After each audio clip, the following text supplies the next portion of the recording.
Hello my dear students. आज का मेरा जो सेशन है वो 12th बोर्ड की इंपॉर्टेंट क्वेश्चंस के ऊपर है। आप ये मान सकते हैं कि सेम टाइप क्वेश्चन आपको एग्जाम में आ रहा है। यहां मैं ये देखूंगा कि उसका लॉन्ग आंसर क्या होगा, मैं ये भी आपको बताऊंगा कि उसका शॉर्ट आंसर क्या हो सकता है उससे रिलेटेड, और ऑफ कोर्स न्यूमेरिकल तो होगा ही होगा। चलिए इन सब बातों को देखते हैं। इलेक्ट्रिक डाइपोल मोमेंट की देख सकते हैं, इलेक्ट्रिक डाइपोल जो कि बहुत इंपॉर्टेंट चीज है, मोमेंट है इसके ऊपर। फील्ड तो मैंने आपको बता ही दिया था पिछले वीडियो में, कैसे निकालते हैं, पोटेंशियल भी बता दिया था। आज का मेरा फोकस है कि इलेक्ट्रिक डाइपोल पर टॉर्क कितना होता है। तो मेरा कैलकुलेशन क्या हो गया, torque calculation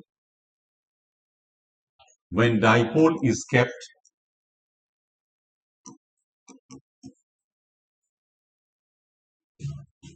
kept in uniform magnetic field, sorry uniform electric field, जो हम इलेक्ट्रिक पढ़ा रहे हैं, uniform electric field. And this uniform electric field, let us suppose it is symbolized by letter E. तो मैंने एक डाइपोल को ले लिया। डाइपोल का मतलब होता है equal and opposite charges, negative and positive, और उसके अगर इस लाइन को एक्सटेंड कर देंगे तो this is the dipole moment, minus P से प्लस, माइनस क्यू से प्लस क्यू। अगर मैं इसकी लेंथ को एल ले लूं और इधर से भी एल ले लूं और इसे ऐसे कर दूं तो this is the uniform electric field. मैंने आपको दिया, एक और भी दे देता हूं यहाँ, this is the uniform electric field, और यहां से भी शो कर देता हूं, दिस इज यूनिफॉर्म। ये हम लोगों को अच्छी तरह से पता है कि what is force acting on A charge when it is put in A electric field, and that is the QE। अब ये QE का डायरेक्शन को ध्यान देंगे कि ये पॉजिटिव है तो आगे की ओर रिपेल होने के कारण फोर्स F1 हो जाएगा, ये QE हो जाएगा, और इस तरफ फोर्स बैकवर्ड डायरेक्शन में चला जाएगा because of this negative charge, lower potential से हायर पोटेंशियल की ओर जाता हुआ। So F2 equal to QE। आप देख सकते हैं these two forces are equal in magnitude but opposite in sense और अदरवाइज इन ए डायरेक्शन। मैं इसकी एंगल को जब अगर थीटा ले लेता हूं तब ये प्रश्न ये उठता है कि what is the net force acting on a dipole, and without any doubt the net force acting on a dipole is certainly zero. मैं उस पर इंटरेस्टेड भी नहीं हूं, मैं इंटरेस्टेड हूं कि इस डाइपोल मोमेंट कितना होगा, that is so called O point पर डाइपोल मोमेंट क्या होगा। अब आइए, डाइपोल मोमेंट तो खैर मैंने दे दिया, P हो गया, इलेक्ट्रिक फील्ड E हो गया, टॉर्क मैं फोकस कर रहा हूं कि टॉर्क एट पॉइंट O कितना होगा। दिस इज इक्वल टू, इस लेंथ को अगर L मान लेते हैं, let us suppose it is R1, और इसे मैं R2 मान लू, which is equal to L, दोनों ही इसमें L ही है, लेकिन चूंकि फॉर्मूला लिखना है मुझे तो R1 क्रॉस F1 दूंगा, और दूसरी जगह पर R2 क्रॉस F2, ये फॉर्मेट पर आ जाएगा। इससे पॉइंट से ये लीजिए, ये फोर्स को मान लिया जाए कि F2 ही ले लीजिए, या इसको F1 दिया, इसे बेटर है F1 कर लीजिए, और इस फोर्स का नाम बेटर मैं F2 कर दूं, क्योंकि इस साइड R2 ले गया है।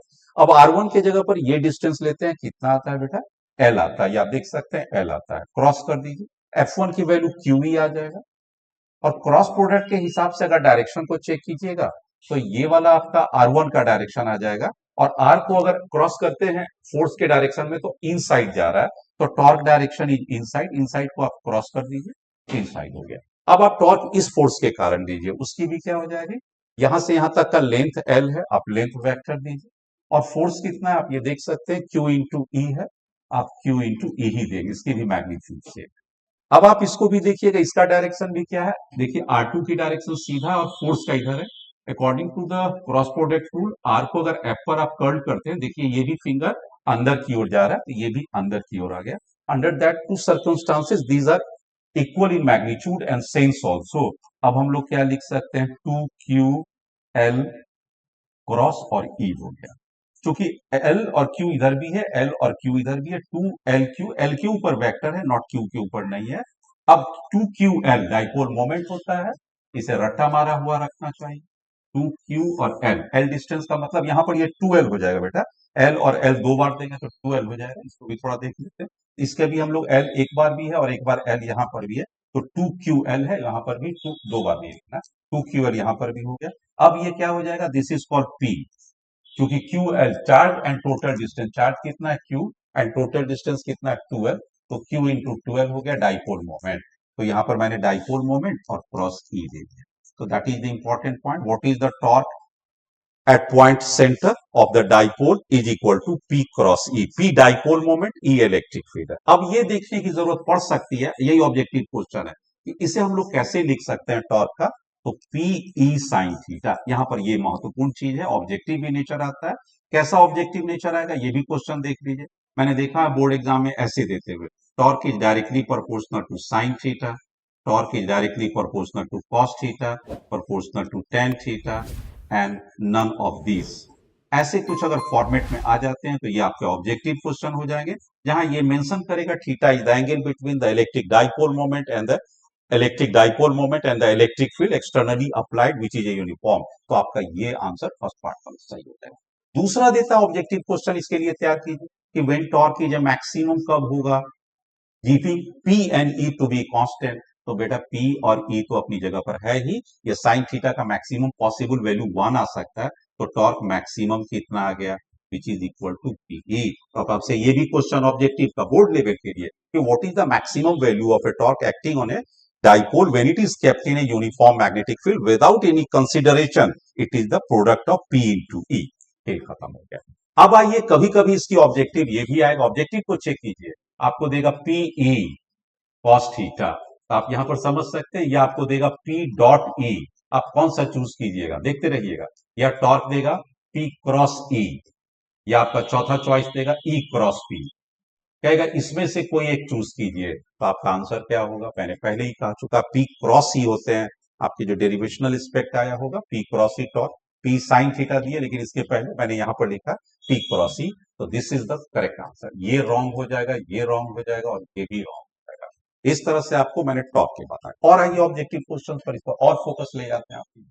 और फोकस में मैंने क्या अनुभव किया है, ये क्वेश्चन खूब देखिए ध्यान से, ये कॉम्पिटिटिव एग्जाम में भी आता है, ऐसा नहीं है कि सिर्फ बोर्ड एग्जाम में। देखते अब क्वेश्चन दिया E is a function of x, या फंक्शन ऑफ, आप ले सकते हैं एक्स ही ले लीजिए, डिस्टेंस के मामला में ले लीजिए, जहां एक्स आपको इस कोऑर्डिनेट पर ऐसे करके दे देगा, ये आपका एक्स हो गया और ये जीरो। ऑफ कोर्स पूछेगा अब बताइए what is the net force acting on it, यहां पर आपसे नेट फोर्स पूछेगा, आपका यहां पर फोर्स कितना लगेगा। ये नॉन यूनिफॉर्म इलेक्ट्रिक फील्ड है, देखिए यहां पर ये आपके लिए बोर्ड लेवल के लिए नॉन यूनिफॉर्म इलेक्ट्रिक फील्ड।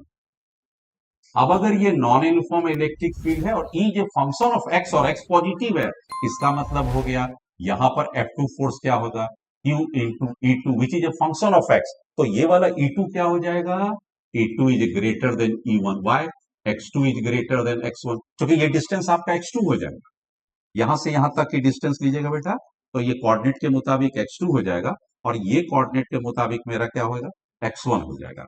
इन दोनों को आप चेक कीजिएगा तो आप कह सकते हैं Q E2 जो वहां के जो फोर्स लग रहे हैं, और ये फोर्स क्या लग रहा है, Q E1 लग रहा है। E1 के जगह पर आपको X पर पोजीशन देना पड़ेगा, तो ये कम फोर्स हो जाएगा, और चूंकि E2 is greater than E1, Q remaining same, तो आप क्या कह सकते हैं, क्या डाइपोल आपके इक्विलिब्रियम में है या नहीं। डाइपोल इक्विलिब्रियम चेक कर रहा है, आपसे क्या पूछा है कि बताइए डाइपोल इक्विलिब्रियम क्या है, क्या ये लीनियर इक्विलिब्रियम में है, आंसर होगा नो। किधर मूव कर रहा है, राइट हैंड जा रहा है, तो आंसर होगा नो। क्या मोशन है, translational motion, translational motion, translational motion का मतलब हो गया स्ट्रेट लाइन मोशन होगा, और किस दिशा में होगा, टुवर्ड्स राइट, टुवर्ड्स राइट मतलब increasing electric field. Objective question बता रहे हैं आपको, इंक्रीजिंग इलेक्ट्रिक। अब आपसे पूछा क्या डाइपोल जो है रोटेशनल इक्विलिब्रियम में है या नहीं, रोटेशनल इक्विलिब्रियम चेक कीजिए इस केस के लिए, नॉन यूनिफॉर्म इलेक्ट्रिक फील्ड, ये तो रोटेशनल इक्विलिब्रियम में होगा ही नहीं, क्योंकि टॉर्क इसके कारण भी लगेगा और टॉर्क इसके कारण भी लगेगा, और दोनों का डायरेक्शन सेम हो जाने के कारण there is a no rotational equilibrium. तो ऑब्जेक्टिव क्वेश्चन आपका बहुत अच्छा आ गया, it is neither in a linear uniform, linear का मतलब हो गया ट्रांसलेशनल इक्विलिब्रियम और रोटेशनल। चलिए एक और फॉर्मेट बनाते हैं, ये भी आपके लिए इंपॉर्टेंट है। क्या कहता है कि अगर मैं किसी डाइपोल को रोटेट करता हूं and that two in a uniform electric field, थोड़ा शॉर्ट में ले लेते हैं, इधर आपके पास फोर्स कितना लग रहा है, यूनिफॉर्म है क्यू ए, इधर भी फोर्स कितना लग रहा है Q A, and let us it makes, ये डाइपोल मोमेंट का डायरेक्शन हो गया, ये इलेक्ट्रिक फील्ड का डायरेक्शन हो गया, पूछता what is the potential energy, what is potential energy, इतना अच्छा क्वेश्चन, किस में stored in a dipole, stored in dipole. चलिए अब पोटेंशियल एनर्जी निकालना है, आपका वर्क डन बराबर हो जाएगा, this is work done in rotating dipole, in और rotating dipole under field, electric field. अब ये इलेक्ट्रिक फील्ड के कारण वर्क डन क्या होगा इसे पहले जान लीजिए, this is torque into D theta. पहला बात तो ये है स्मॉल वर्क डन। आपको टोटल वर्क डन निकालना है, क्या करो इधर भी इंटीग्रेशन, इधर भी, इधर हो गया टोटल वर्क डन और इधर कितना हो जाएगा टॉर्क इक्वल टू, अभी अभी मैंने आपको निकाला था पीई साइन थीटा और ये हो जाएगा डी थीटा और इंटीग्रेशन कर दीजिए लिमिट लेते हुए थीटा 1 टू 2। अब अगर हम लोग दूसरे पेज पर आ जाते हैं इसका, तो मेरे पास टॉर्क कितना आ गया बेटा, आप ध्यान दीजिए pi sine theta d theta, मैंने कहा इसे इंटीग्रेट कीजिए, ये पीई कांस्टेंट है, इंटीग्रेशन लिमिट से बाहर आ जाएगा, that is pi sine theta का integration minus of cos theta, put the limiting value theta 1 theta 2, minus pi को इधर कर दीजिए and put this is cos theta 2 minus cos theta 1, आप माइनस साइन को हटा सकते हैं, this is cos theta 1 and minus cos theta 2. So this is the, यहां पर पोटेंशियल एनर्जी क्या मेरा टॉर्क पर आ गया शाइन, इसे थोड़ा चेंज कर लो, ये पोटेंशियल एनर्जी को यू कह सकते हैं, आप वर्क डन कह सकते हैं, ये आपका वर्क डन भी हो सकता है और चेंज इन पोटेंशियल टॉर्क होगा। तो यहां पर मैं पोटेंशियल एनर्जी ही भी लेता हूं बेटा, या फिर वर्क डन को भी लेता हूं, आप दोनों में से कोई भी फॉर्मेट पर लीजिए, एक ही बात है, इसे नोट कर लीजिए। तो अब आपसे ऑब्जेक्टिव क्वेश्चन क्या आ सकता है, ये ध्यान दीजिए, आपसे क्वेश्चन क्या यहाँ पर ऑब्जेक्टिव पहले देखिए, आपको ऑब्जेक्टिव क्वेश्चन देगा कि 30 डिग्री से 60 डिग्री तक घुमा दिए हैं, पी और ई देगा, आपका वर्क डन कितना होगा, या फिर 0 से 90 तक ले गए हैं, आपका वर्क डन पी और ई के टर्म, बहुत आसानी से कह सकते हैं ना। अब आपके पास आएगा derive the potential energy due to a dipole in a uniform electric field at a given angle also. मैं क्या करूं, ये एजम्पशन को रट्टा मार लीजिएगा, क्या कहता है रिजम्पशन कि अगर ये डाइपोल का डायरेक्शन है और ये ई का डायरेक्शन है, तो this is theta 1 and corresponding to this theta 1 which is equal to 90 degree, you consider potential energy corresponding to 90 degree equal to 0। ये ठीक है। एंड दूसरा एजम्पशन क्या लीजिए, कोरस्पॉन्डिंग टू दिस थीटा, कोई भी theta, potential energy is called theta and that is the required. अब चलिए इसकी वैल्यूज को पुट कीजिए, नाउ डेल्टा यू का मतलब you final minus you initial हो गया, पी को रहने दीजिए, आप शुरू में कितने एंगल पर थे, शुरू में आपका इनिशियल है 90 degree, put it this cos 90 degree, last वाले में आपको क्या एंगल दिया है theta degree, put it cos theta degree. अब आपके पास क्या आ जाएगा यू फाइनल, यू इनिशियल को मैंने क्या दिया था corresponding to this potential energy equal to 0, तो यहां पर इनिशियली 0 पुट कीजिए, पीई आपके पास आ गया minus of cos theta, so what is the potential energy final minus P E cos theta. So one of the very important and prominent question of the board examination आपको देगा derive करने, derive an expression for potential energy of the dipole when it is kept at any particular angle theta when dipole moment and the electric field is given। कभी कभी इसे ऐसे भी objective question आ जाएगा, क्या माइनस पी डॉट ई दे देगा, क्योंकि that is understood, dot product देने का मतलब होता है ये कॉस थीटा आ जाएगा। अब आपसे देगा, इसी में नेक्स्ट पॉइंट पर आ जाइए आपका, when the potential energy is minimum कितना होगा, तो माइनस पीई कॉस की वैल्यू 0 डिग्री पुट कीजिएगा तभी +1 आएगा और रिजल्ट क्या होगा, this is the minimum energy. अब आप अच्छी तरह से जानते हैं कि ये किस कंडीशन में आएगा, when cos theta equal to cos 0 degree, इसलिए थीटा इक्वल टू 0 डिग्री। मतलब मेरा क्या कहना है कि अगर डाइपोल मोमेंट इस साइड हो और इलेक्ट्रिक फील्ड भी अगर इस साइड हो, तब इस केस में potential energy theta equal to 0 degree minimum होता है, and this is also called most stable equilibrium, stable equilibrium position. ऐसा शायद ही कोई बोर्ड की एग्जाम है जहां पर ये पोर्शन न छूता है, आप अच्छी तरह से याद रखिएगा, this is the most stable equilibrium है। अब दूसरी बात है पोटेंशियल एनर्जी मैक्सिमम क्या होगा उसी फॉर्मेट के पीई। अब आप यहां पर cos 180 डिग्री 180 डिग्री पुट कीजिए माइनस पीई cos 180 डिग्री -1 है ना। ये बात बहुत आसान हो गया, माइनस माइनस कैंसिल हो गया, ये प्लस हो गया तो पी। तो what is the maximum potential energy P E. इतना इंपॉर्टेंट क्वेश्चन है ऑब्जेक्टिव के लिए। ये पी होता वहां पर माइनस पीई, यहाँ पर plus PE, and this is the most stable most unstable equilibrium position. This is called most unstable. क्यों? क्योंकि आपकी एनर्जी सबसे ज्यादा, जिसमें एनर्जी सबसे ज्यादा वही सबसे अनस्टेबल। मोस्ट अनस्टेबल इक्विलिब्रियम तो रहेगा, इक्विलिब्रियम पोजीशन। ये बोर्ड के लिए बहुत बहुत इंपॉर्टेंट है। तो क्या मैं ये कह सकता हूं कि पोटेंशियल एनर्जी का लिमिटिंग वैल्यू कितना होगा पीई से लेते हुए माइनस पीई तक, that is called limiting value, इसके बीच में ही होगा।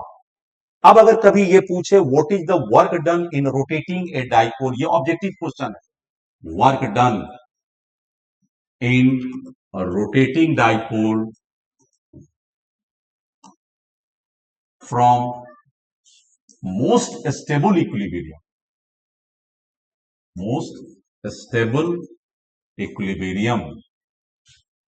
to most unstable equilibrium,